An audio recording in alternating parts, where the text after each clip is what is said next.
Sister Marie Michele, thank you so much for being with us and for being willing to share with us a little bit more about covenant in conjunction with what you wrote for that presentation in Baltimore not too long ago.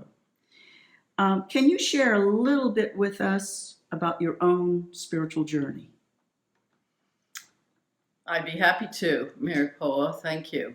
And I appreciate having the opportunity to share with all of you out there in the world of Mercy Higher Education.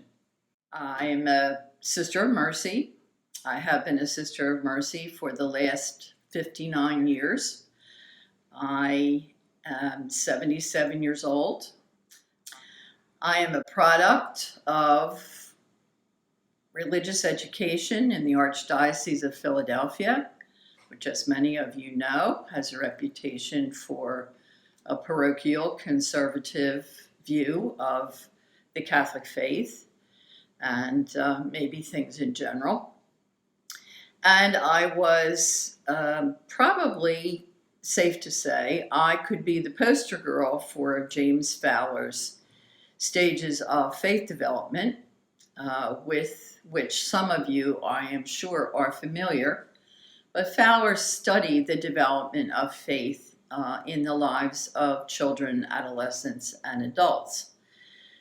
I think it's safe to say that childhood is characterized by three of those stages. The first is the imaginative stage, and I have a great imagination. So I had wonderful images of God when I was a little tot. My mother wanted me to be good, so she tried to motivate me by using God. So my mother's God at that point in time was the God of retribution. And the God of retribution really belongs to the second stage of Fowler's faith development. God was the rewarder if I were good, and he was the punisher if I was a bad little girl. So, unfortunately, my primary emotion toward God during that time was fear.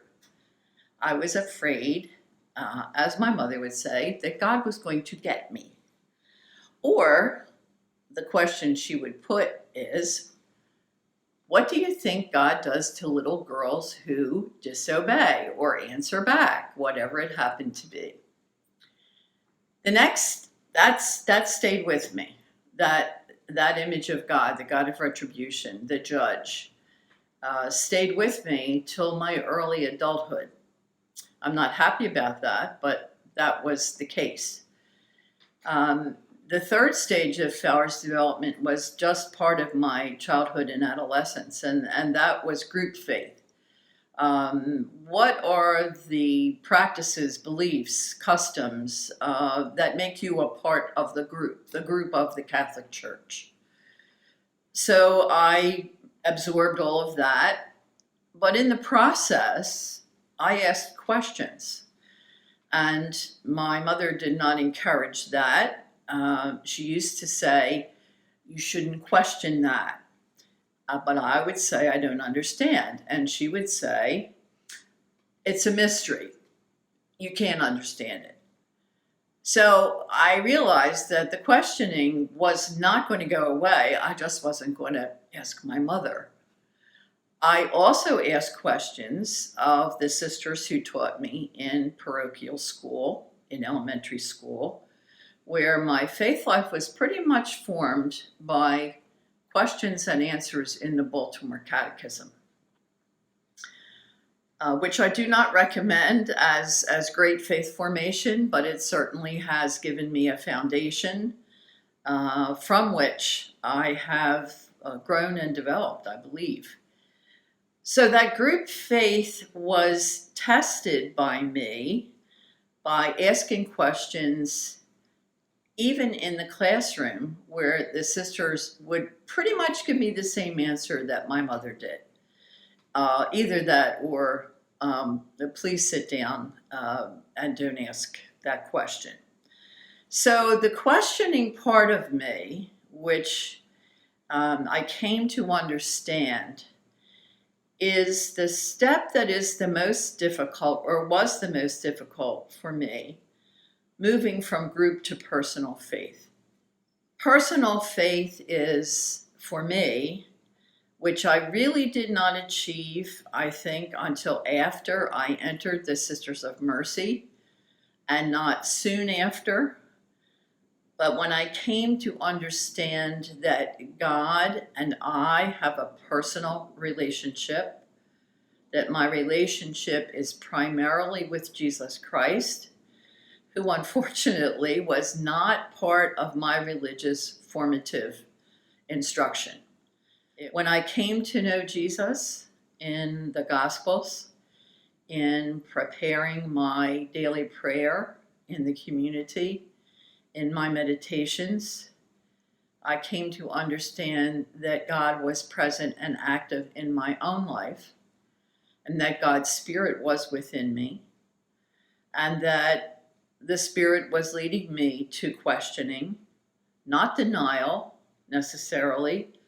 Questioning. A question is not a denial. A question is not, it's just a question.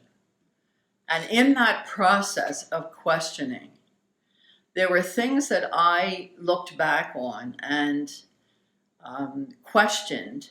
For example, everything that happens to you is God's will. That was one of my mother's tenets. I don't believe that.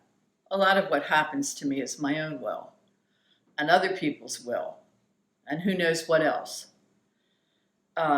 So that time in my life was extremely valuable to me in knowing that God was present and active in my life, and I came to know God by not necessarily going along with every single thing that the group thought or taught or practiced. And that would be true of my membership in the Roman Catholic Church. So for those of you who know Fowler, that stage of personal faith development is the stepping stone into what we would call mature adult spirituality.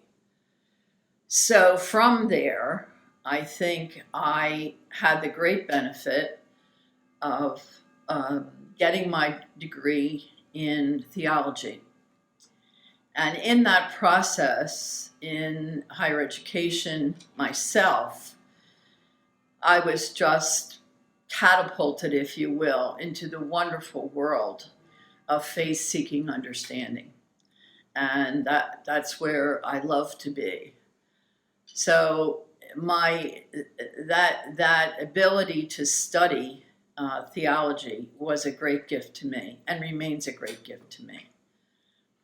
So as I come to this point in my own life, I'm not so much worried about answers to those questions, I guess.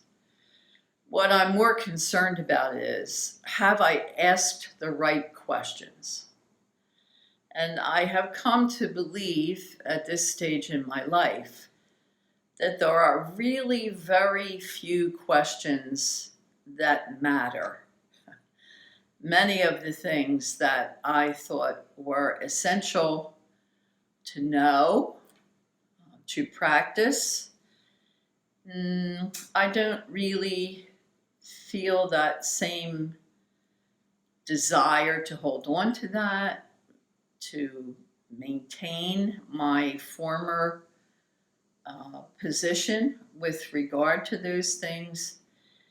I have come to the point where I believe that God is calling me, God is calling us to be brothers and sisters in the human family, to live in mutual relationship with all of creation.